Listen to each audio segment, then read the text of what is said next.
First P is about productivity, कि कितना हम टाइम अपनी पढ़ाई को दे रहे हैं और उससे हम कितना आउटपुट ले पा रहे हैं, है ना।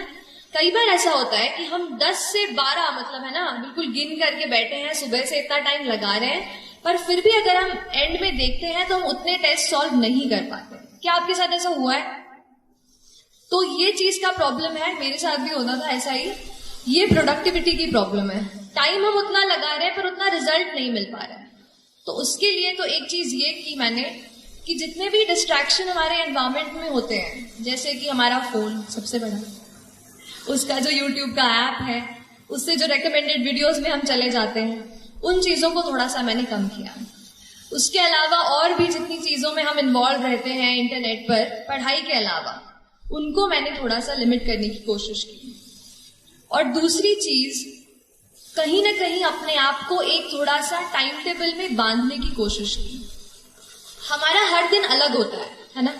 कभी किसी दिन पढ़ने का मन करता है, कभी किसी दिन पढ़ने का मन नहीं करता है, लेकिन फिर भी हमको एटलीस्ट 5 to 6 आवर्स मैं कहूंगी, अगर आप किसी भी एग्जाम की तैयारी कर रहे हैं, माफ कीजिएगा आप लोग पीछे बैठे हैं, मैं आपको देख नहीं पा रही हूँ, बट तो किसी कोई भी एग्जाम जो है वो 5 to 6 आवर्स आपको रोज मतलब मैं कहूंगी कंसिस्टेंटली आपको देने की जरूरत है ना।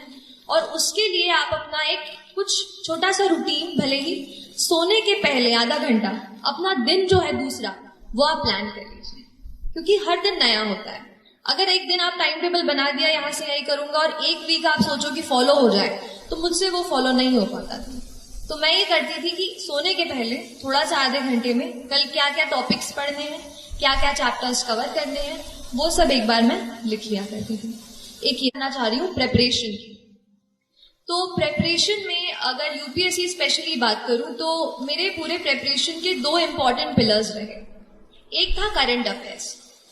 करंट अफेयर्स इसलिए एक इंपॉर्टेंट पिलर है क्योंकि ज्यादातर एग्जामिनेशन आप देखेंगे तो बहुत ज्यादा आजकल ना डायनामिक होती जा रहे हैं, कि वो ये नहीं जानना चाहते कि चलो शाहजहां ने बना दिया ताजमहल, वो तो हमें पता है, अब उसकी आगे की बात करो। तो अब जो डायनामिज्म एग्जाम में आ रहा है उसके लिए करंट अफेयर्स पे आपकी पकड़ अच्छी होनी चाहिए। और करंट अफेयर्स के लिए मैंने न्यूज़पेपर को जो है सबसे ज्यादा अच्छे से पढ़ा। पहले इंडियन एक्सप्रेस मतलब पहले तो द हिंदू पढ़ती थी, फिर जब इंटरव्यू मेरा पास आया तो फिर मैंने द इंडियन एक्सप्रेस भी शुरू किया पढ़ना। और जो भी आप हिंदी माध्यम में अगर कुछ बच्चे दे रहे हो तो आप उस तरीके के न्यूज़पेपर पढ़ सकते हैं, लेकिन न्यूज़पेपर आप हमेशा पढ़ें, क्योंकि न्यूज़पेपर बहुत ज़्यादा अपने आप को चीज़ों को समझने में, हमारे आसपास एनवायरनमेंट में क्या चल रहा है वो पता करने के लिए आपको हेल्प करेगा। मैं कहूँगी 60% ये मेंटल करेज है और ये 40% जो पढ़ाई है। तो उस मेंटल करेज को बिल्ड करने के लिए 2 एम है। एक है माइंडसेट, कैसा आप अपने दिमाग को ट्रेन करते हैं। देखिए एक बात होती है, जैसे आप खड़े हैं वहां पर, चलिए आपको नहीं कह रही, जैसे हम कभी पढ़ते हैं तो हमें लगता है कि आज मैं बहुत थक गई हूँ, आज बिल्कुल पढ़ने का मन नहीं है, अब तो पढ़ ही नहीं पाऊंगी। तो ये क्या है, आपका दिमाग आपको बोल रहा है कि आप नहीं कर सकते, आप नहीं कर सकते। हम अपने दिमाग से कई बार कंट्रोल हो जाते हैं। हमें करना यह है कि हमें अपने दिमाग को कंट्रोल करना है। हमें उसको बताना है कि नहीं, आज अगर मैंने सोचा है कि मुझे ये चैप्टर कंप्लीट करना है तो मैं करके रहूं। तो आपको अपने दिमाग को कंट्रोल करना होगा, ठीक है। जब तक हम अपने माइंड को, अपने हार्ट को नहीं एक जगह फोकस कर पाएंगे, तब तक हम अच्छे से फोकस नहीं कर पाएंगे। तो ये चीज आप अपने आप को जरूर बताते रहिए। और जो दूसरा एम की मैं बात करती हूँ वो है मोटिवेशन। तो कई बार ऐसा पूछते थे, मैं भी जब पढ़ रही थी तो इंटरनेट पे ऐसे यूट्यूब पे सर्च करती थी हाउ टू स्टे मोटिवेटेड। तो लेकिन वो चीज मुझे बाद में समझ आई कि बाहर का कोई इंसान मुझे नहीं बता सकता कि how will I stay motivated. तो फिर थोड़ा अंदर मुझे झांकना पड़ा और तब मुझे समझ आया कि मैं कैसे मोटिवेट हूँ। तो फिर जब आपको मन करे ना कि आज तो हो गया, आज बहुत पढ़ाई कर ली, तब अपने आप से पूछो कि ऐसा क्या है जिसने मुझे पुश किया कि मैं ये करियर चुनूं। ऐसा क्यों है कि मैं एसएसबी के एग्जाम के लिए बैठ रही हूं या बैठ रहा हूं। Why is it. अगर आपका वाई तगड़ा है ना तो आप पूरी जर्नी से अच्छे से निकल जाओगे।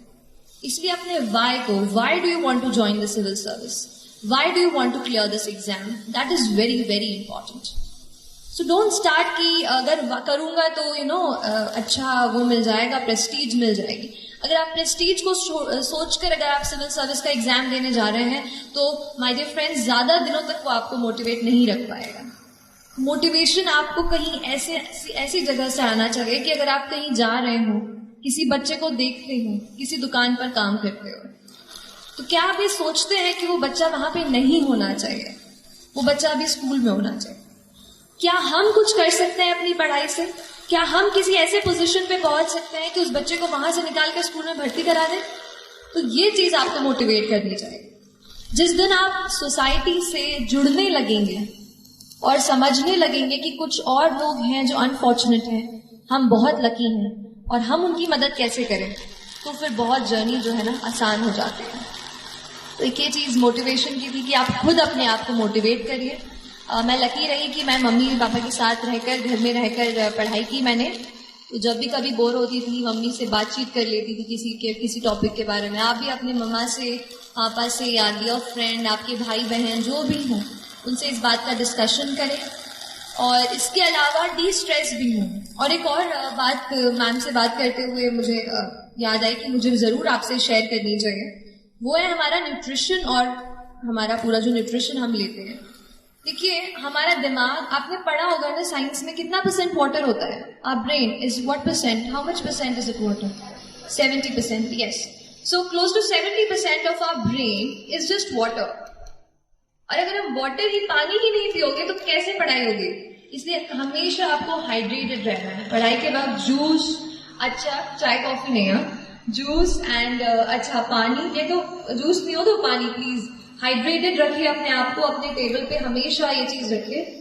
और दूसरी चीज है न्यूट्रिशियस फूड.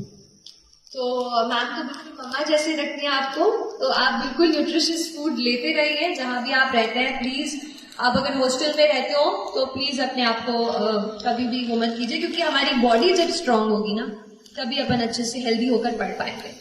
तो don't compromise on that front. देखिए जो भी एग्जामिनर आपकी कॉपी चेक कर रहे हैं वो दिन में 10, 15, 20 कॉपीज चेक कर रहे हैं.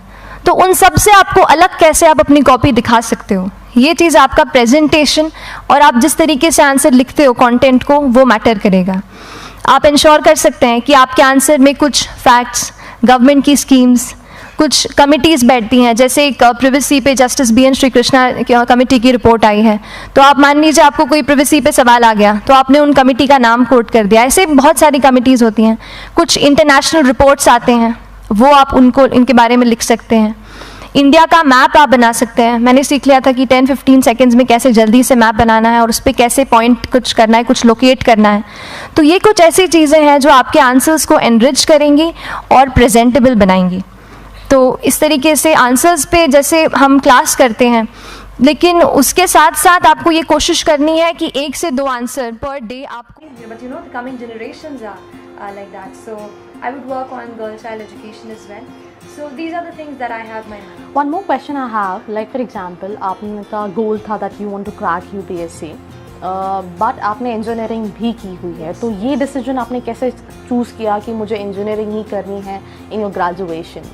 You know, in 12th standard, we all have this thing here, what should we take? So I had this in mind that engineering will be a good backup. Because when you start, as I said earlier, you don't really know that you'll be getting inside. So I thought I should have a good career backup. So in case if something happens, I can always have a job to depend on. So that was something. I had an interest in chemistry and something related to chemicals. So I took up chemical engineering, and that's how I ended up being an engineer by profession. But this dream of civil service guided me through. One more question I have, like for example, as like a company is also, you know, in terms of practical hands-on learning is something which we want engineers to be right now. One more question, like आपने अपने first attempt में UPSC clear किया है, so like how difficult and how easy was it for you, like managing your college life and preparing for UPSC? Yes, I'll just divide your question into two. The first one being the first attempt. The difficulty is that you don't know the nature of the examination. You've not been through the grill of preliminary, then mains, and then interview. So it's like a new experience for you. So it sounds tough at that moment. The positive part of the first attempt is that You know, it's good because you don't have any baggage, you don't have any benchmark, and you have a lot of passion brewing inside you. So that was the positive of being in the first attempt. Coming to the question of how did I manage both things, I'll say since I had had this priority of UPSC, I paid a lesser attention to the engineering.